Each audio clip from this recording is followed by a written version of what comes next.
La justice de Dieu n'a pas encore frappé le fils de Manuel Eboué qui vient de signer son premier contrat pro à Chelsea. J'ai scruté toutes les images et on voit nulle part son père. Mon histoire me rappelle à quel point les femmes sont mauvaises et que tout le monde peut te lâcher quand t'as plus rien. Ceux qui le connaissent pas, c'était un international ivoirien, grand joueur de première ligue. Il a fait énormément de clubs, notamment Arsenal. Vers la fin de sa carrière, il avait amassé énormément de biens, à peu près 20 millions de livres sur son compte bancaire. Son problème, c'est qu'il a toujours fait confiance à sa femme. Sa femme lui faisait signer des documents tout le temps, il acceptait parce qu'il lui faisait confiance sans même les lire. Parce que lui s'occupait du football et sa femme s'occupait du reste. Jusqu'au jour où elle demande le divorce. Lui, il est étonné. Il demande le divorce avec effet immédiat.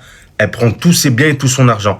En fait, sans s'en rendre compte, il avait signé les papiers où il lui avait tous les... Dites-vous, il est passé de professionnel avec plusieurs millions d'euros sur son compte bancaire à SDF avec plus un euro.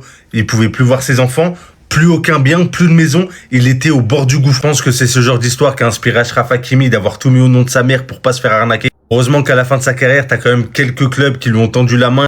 Les amis, je vous laisse juste quelques secondes pour observer cette photo et après on passe à la suite. Juste quelques secondes pour ensuite, après, bien décrypter ce qui se passe sur la photo. Retenez ce nom, les gars. Matisse Eboué, nouveau numéro 10 de Chelsea. Il a signé son premier contrat pro. Vous reconnaissez le boug? Emmanuel Eboué. Matisse Eboué, c'est le fils d'Emmanuel Eboué, ancien international ivoirien et arrière-droit d'Arsenal. Mais attends, il y a quelque chose qui m'interpelle, attends. En fait, sur la photo où il signe son contrat, on observe ses deux sœurs. La daronne Aurélie Bertrand juste derrière. Après le boug, je le connais pas. Voilà.